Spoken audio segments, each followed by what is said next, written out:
কি করো? আল্লাহকে তুমি দেখো। সুবহানাল্লাহ বলেন।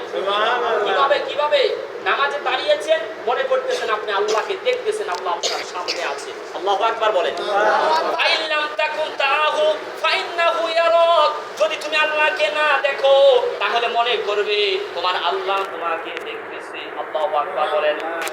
অথচ আমরা কি করি? নামাজের মধ্যে তো বেখেয়াল তো খেয়ালি। আমরা যারা কি আছি অর্থাৎ এই টিকটক ভিডিও দেখে দেখে আমরা ওপরের নামাজটা পর্যন্ত নষ্ট করে দিচ্ছি। কথা ঠিক না বেঠিক? তার মানে কি এই ফানি ভিডিও যদি অর্থাৎ এই নামাজ নিয়ে এগুলা নিয়ে যদি ফানি ভিডিও টিকটক করে করে যদি তামাম বিশ্বে ছড়িয়ে দেওয়া হয়, ছোট ছোট বাচ্চা যারা আছে তারা ওই ভিডিওর কথা যখন নামাজে চলে আসবে তারা তাদের কি হবে? এই ভিডিওর কথা মনে পড়বে আর তারাও নামাজের মধ্যে কি করবে? কথা বলেন, ডিস্টার্ব করবে। তারা নামাজের গুরুত্বটা কি দেবে দিতে বুঝবে না। অথচ আমার আল্লাহ বলতেছেন ওই নামাজের প্রতি দুর্ভোগ যে নামাজে বেখেয়াল আল্লাহকে স্মরণ রাখে না। এজন্য মনে রাখতে হবে আমার যুবক ভাইরা, ছোট মাসুম যারা আছো, তোমরা বাহিরে যাই করো না কেন নিজেদেরকে কন্ট্রোলে তো রাখতেই হবে। কিন্তু আল্লাহর ঘর মসজিদে যখন তুমি পা দিয়েছো তখন তোমাকে বুঝতে হবে এটা আল্লাহর ঘর মসজিদ, এটা দুনিয়ার কোনো জায়গা না। তুমি নামাজে দাঁড়িয়েছো তো আল্লাহর সামনে দাঁড়িয়েছো। আল্লাহু আকবার বলেন। আমরা সকলেই জানি এরকম ঘটনা। আমরা জানি যে নামাজ কেমন নামাজি হতে হবে। আল্লাহ পাক রব্বুল আলামিন বলেছেন যে ওই ব্যক্তি নামাজ আল্লাহর দরবারে কবুল হয়ে যায়। এরকম দৃষ্টান্ত আলী রাদিয়াল্লাহু তাআলা আনহুর কথা আমরা সকলেই জানি। আলী রাদিয়াল্লাহু তাআলা আনহু যুদ্ধের ময়দানে কি করেছিল? পায়ের মধ্যে তীর বিঁধেছিল। এমত অবস্থায় আলী রাদিয়াল্লাহু তাআলা আনহু ওই তীরটা খোলার কোনো কি ছিল না। অনেক প্রেসার ক্রিয়েট করেও ওইখানে অনেক ব্যথা লাগতো। তখন রাসূলের কাছে যাওয়া হলো, ইয়া রাসূলুল্লাহ, ইয়া হাবিবাল্লাহ, যে আলীর তো কি হয়েছে? পায়ে তীর বেঁধেছে, এই তীরটা বের করার কি অবস্থানটা আছে আমাদেরকে বুঝিয়ে দেন, বলে দেন, অপশনটা বলে দেন। আমার নবী বললেন, শোনো, আলী যখন নামাজে দাঁড়াবে, নামাজে দাঁড়ানোর পর তোমরা ওই তীরটা কি করবে? আলীর পা থেকে খুলে নিও। কেন? আলী যখন নামাজে দাঁড়ায় দুনিয়ার কোনো ব্যথা, দুনিয়ার কোনো মহব্বত, দুনিয়ার কোনো খেয়াল আলী কি থাকে না, অন্তরের মধ্যে থাকে না। আলী আল্লাহর সাথে মোলাকাত করে, আল্লাহর সাথে কথা বলে। বলেন সুবহানাল্লাহ। আল্লাহর সাথে দাঁড়ায়, আল্লাহর সাথে কথা বললেন যেইভাবে রাসূল বললেন। আলী রাদিয়াল্লাহু তাআলা আনহু যখন নামাজে দাঁড়ালেন তখন সাহাবায়ে কেরাম কি করলেন? আলী রাদিয়াল্লাহু তাআলা আনহুর পা থেকে ওই কঠিন তীরটা কি করলেন? খুলে ফেললেন। আলী রাদিয়াল্লাহু তাআলা আনহু নামাজের কোনো কি হলো না, ক্ষতি হলো না। তিনি একটু ব্যথার কোনো শব্দ করলেন না। বলেন সুবহানাল্লাহ। আর আজকে আমাদের নামাজ তো নামাজি, কথা ঠিক না বেটি? অর্থাৎ আমরা আসিও তাড়াহুড়া, যাইও তাড়াহুড়া নামাজের মধ্যে, তো অর্থাৎ শয়তান তো আছে না নাই? অর্থাৎ যদিও বাইন্দা রাখছে কিন্তু ওইখান থেকে কিন্তু ওয়াসওয়াসা দেওয়া। পূর্ণ 1 বছর শয়তানের গোলামি করেছি, দাবিদারি করেছি, আজকে একটা মাসে তাদেরকে বেঁধে রাখা হয়েছে। ওই নফসে আম্মারা কুরিপু থেকে আমরা আজকে বাঁচতে পারতেছি না। কথা ঠিক না বেটি? ওইখান থেকে শয়তান একটু একটু করে চাবি লাগতেছে। আর আজকে যুবক যারা আছে, আজকে যারা বাচ্চা পোলাপান আছে বা অনেক মুরব্বী আছে যারা নামাজে ততটা অ্যাক্টিভ ছিল না, এখন নামাজ পড়তেছে, রোজা রাখতেছে। আলহামদুলিল্লাহ বলেন। আমৃত্যু পর্যন্ত যারা রমজানে নামাজ ধরেছে, রোজা রেখেছে, তারা সকলের জন্য আমৃত্যু পর্যন্ত আমল করতে পারে। আল্লাহ কবুল করেন, সকলে বলে আমিন। মুআজ্জাজ সাজিদিন বলতেছিলাম যে আমরা রোজার হক আদায় করতে পারতেছি না। আমরা রোজা রাখতেছি টাইম পাস করার জন্য, কেউ বা ভিডিও গেমস, কেউ বা টিকটক, বা কেউ বা ভিডিও মুভি, বা আমরা কি বিভিন্ন অপশনের মধ্যে থেকে থেকে আমাদের সময়টা আমরা পার করতেছি। কথা ঠিক না বেটি? কথা বলেন। আউলিয়া কিরামের হাজার ঘটনা একটা কিতাব আছে। এই কিতাবের মধ্যে বর্ণনায় পাওয়া যায় মা বোনেরা যখন ইফতারের সময় হয়ে যায় তখন আমার মায়েরা কি করতে থাকে? ইফতারের অ্যারেঞ্জমেন্ট করার জন্য বিভিন্ন প্রকার রান্না বান্নায় জড়িত থাকে, ব্যস্ত থাকে। ঠিক না বেটি? আর বাড়িতে যদি কি থাকে, মেয়ে কন্যা সন্তান থাকে, যুবকরা তো স্বাভাবিকত, ছেলেরা তো বাহিরে অবস্থান করে, কিন্তু যারা কি আছে, মেয়ে আছে, কন্যা সন্তান আছে, তারা তো মাদের নিকটবর্তী থাকে। মা যখন রান্না করে বিভিন্ন কিছু সাপোর্ট দেয়। কথা বলেন, কথা বলে, এটা সেটা এনে দাও, এটা করো। মারা কি করে? অর্ডার করে, রান্না করে থাকে। আর বোনেরা কি করতে থাকে? এইগুলা সাপোর্ট দিতে থাকে। ঠিক না বেটি? ঠিক তেমনি ভাবে একজন মা, সে রান্না বান্নায় ব্যস্ত, ইফতারের সময় নিকটবর্তী হয়ে যাচ্ছে, মা বারবার মেয়েকে ডাকতেছে। মেয়েটা কি ওই টিভি দেখার মধ্যে ব্যস্ত। কিসের মধ্যে ব্যস্ত?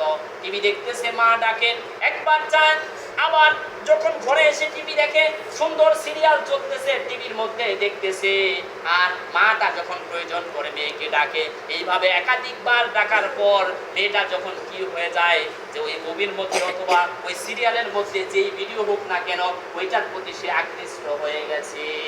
অর্থাৎ মা ডাকলেও এখন ওই সিরিয়ালেরটা তার গুরুত্বটা বেশি হচ্ছে। এমন অবস্থায় মা যখন বারবার ডাকে, মেয়েটা চিন্তা করে যে এরকম যদি মা ডাকতে থাকে আমি তো আমার টিভির সিরিয়াল মিস করব। দরজাটা সুন্দর করে লাগিয়ে দেয়, ওই মেয়েটা ঘরের মধ্যে টিভি দেখতে থাকে। একটা সময় চলে আসে, আপনার আমার টাইম যেদিন শেষ হয়ে যাবে, মালাকুল মউত আপনার আমার নিকটবর্তী যখন হয়ে যাবে, আপনি খানা খান না কেন, ঘুমান না কেন, নামাজে থাকেন না কেন, প্রবাসে থাকেন না কেন, কাজে থাকেন না কেন, চাকরি বাকরি করেন না কেন, যে অবস্থার মধ্যেই থাকেন না কেন, মালাকুল মউত আল্লাহ যেদিন পাঠিয়ে দিবে, মৃত্যু যখন আপনাকে কি করবে, অ্যাটাক করবে, ওই সময় থেকে আপনি একটা সময় কি করতে পারবেন না, একটু সামনের দিকে অগ্রসর করতে পারবেন না, কোনো কাজ করতে পারবেন, একটা কদম পর্যন্ত আপনি লড়াতে পারবেন না। আল্লাহ পাক রব্বুল আলামিনের কুদরত কি হয়ে গেল, ওই মেয়েটার হায়াতের জিন্দেগি শেষ, টিভি দেখতেছে, টিভির সিরিয়াল দেখে, দরজাটা লক করা, এমত অবস্থায় মালাকুল মউত এসে যায়। মালাকুল মউত এসে যাওয়ার পর ওই মেয়েটাকে কি করে দেয়, তার জানটা কবজ করে নেয়। বেঈমানের মৃত্যু যখন হবে ছটফট ছটফট করতে থাকবে, মৃত্যু যন্ত্রণায় কাতরাতে থাকবে, জিহ্বা বের করে দিবে, বড় বড় করে তাকাবে, অর্থাৎ মানুষ এক জায়গা থেকে আরেক জায়গায় নড়াচড়া করতে থাকবে। ওই মেয়েটা যেথায় বসাই থাক না কেন, ওই মেয়েটাকে যখন মৃত্যু মালাকুল মউত যখন ধরেছে, অর্থাৎ সে রোজা রেখেছে ঠিকই, কিন্তু তার মুভির দিকে অর্থাৎ ওই সিরিয়ালের দিকে টানটা আকর্ষণটা বেশি ছিল। তার মানে আল্লাহর ইবাদতের চাইতে ওই সিরিয়ালের আকর্ষণটা বেশি কি করেছে, এফেক্ট করেছে। যেই কারণে ওই মেয়েটার মৃত্যুটা কি হয়েছে, যে যেখানেই বসা থাক না কেন ওই মেয়েটার মৃত্যু হয়েছে ফ্লোরের মধ্যে মরে পড়ে আছে। মা তো এইদিকে রান্না বান্নায় ব্যস্ত, 2-3 বার ডাকার পর দেখেছে আর কি কয় নাই, মেয়েটাকে সাড়া দেয় নাই, মেয়ে তো কি হয়ে গেছে, এইদিকে ঘরের মধ্যে আজরাইল নামক মৃত্যুটা কি এসেছে, ওই মেয়েটাকে ধরেছে। মেয়েটা বিছানায়, অর্থাৎ বিছানা থেকে নয় মাটির মধ্যে পড়ে আছে। ইফতারের সময় হয়ে যায়, মেয়েকে ডাকে আর মেয়ে বের হয় না। এমন অবস্থায় দেখা গেল, অর্থাৎ ওই ঘরের মধ্যে গিয়া দেখে ভিতর থেকে লক করা, কি করবে, মেয়েকে ডাকে ইফতারের সময়, মেয়েকে খাবার খাওয়াবে, অর্থাৎ ইফতার করবে। দেখা গেল যে মেয়ে আর জবাব নেয় না, তাহলে তো কোনো একটা প্রবলেম হয়েছে। ঘরের মধ্যে থেকে যদি আওয়াজ না আসে তাহলে তো একটা প্রবলেম হয়েছে, ঠিক না বেটি? ভেঙে দেওয়া হলো, দেখা গেল মেয়েটা ওই ফ্লোরের মধ্যে ওই ঘরের মধ্যে পড়ে আছে, আর ওই টিভি নামক সিরিয়ালটা চলতেছে। টিভিটা কি করতেছে, দেখা গেল মেয়েটাকে যখন তুলতে যাবে, কাছে গিয়ে ধরেছে, মেয়েটার বডিটা এতটা শক্ত হয়ে গেছে, অর্থাৎ ওই ফ্লোরের সাথে মেয়েটার শরীরটা একেবারে লেগে গেছে, শক্ত হয়ে গেছে। মানুষ মরলে তো কি হয়ে যায়, শরীর ছেড়ে দেয়, অর্থাৎ এরকম কি উঠানে গেলে ওঠায় কিনা, কথা বলেন, নড়াচড়া করে কি করে না, করে কি করে না? এমন অবস্থায় দেখা গেল মেয়েটা যে পড়ে আছে মরে, কিন্তু ফ্লোরের সাথে তার দেহটা অ্যাডজাস্ট হয়ে গেছে, ওখান থেকে ফ্লোর থেকে বডিটা উঠতেছে না, বডিটা উঠতেছে না। এমন অবস্থায় দেখা গেল যে যেহেতু সিরিয়াল চলতেছে, মানুষ তো ইন্তেকাল করেছে, মেয়েটা তো মারাই গেছে। মারা গেলে কি হবে, যখন টিভিটা সুইচটা অফ করতে গেছে, চাপ দিয়েছে, ওই যে টিভিটা মরেছে, তারপরে দেখা গেল তার বডিটা একটু নড়াচড়া করে। এখন কি করবেন, মানুষ সবাই তো অবাক হয়ে যাচ্ছে যে মৃত মানুষ ফ্লোরে পড়ে আছে, এটা তো নিতে হবে, গোসল করাতে হবে, দাফন দিতে হবে। কিন্তু দেখা গেল যে সকলেই চেষ্টা করলো, ওই টিভিতে যখন কি করেছে, টাচ করেছে, ধাক্কা দিয়েছে, ওই সময় তার ওই মেয়েটার বডিটা টাচ অর্থাৎ নড়াচড়া করেছে। শেষ সময় ওই টিভিটা নিয়ে গোসলখানায়, মৃত্যুর গোসলখানায় নিয়েছে। শেষ মুহূর্তে টিভি সহ ওই মেয়েটাকে দাফন করে দেওয়া হয়েছে। এই হলো অবস্থান। এজন্য যে কামা তাদিন তুদান, যেমন কর্ম তেমন ফল, যার যেরকম এফেক্ট হবে, মহব্বত হবে, ওই দিকে যদি আকর্ষণটা বেশি হয়ে যায়, আল্লাহর ইবাদত, রমজান মাস যদি গুনাহ আমি আপনি মাফ না করাইতে পারলাম, আজকে আমি আপনি যদি ওই অনলাইন মিডিয়ার মধ্যে সব সময় থেকেই গেলাম, তাহলে আমি আগের মতোই তো রয়ে গেলাম, কথা ঠিক না বেটি?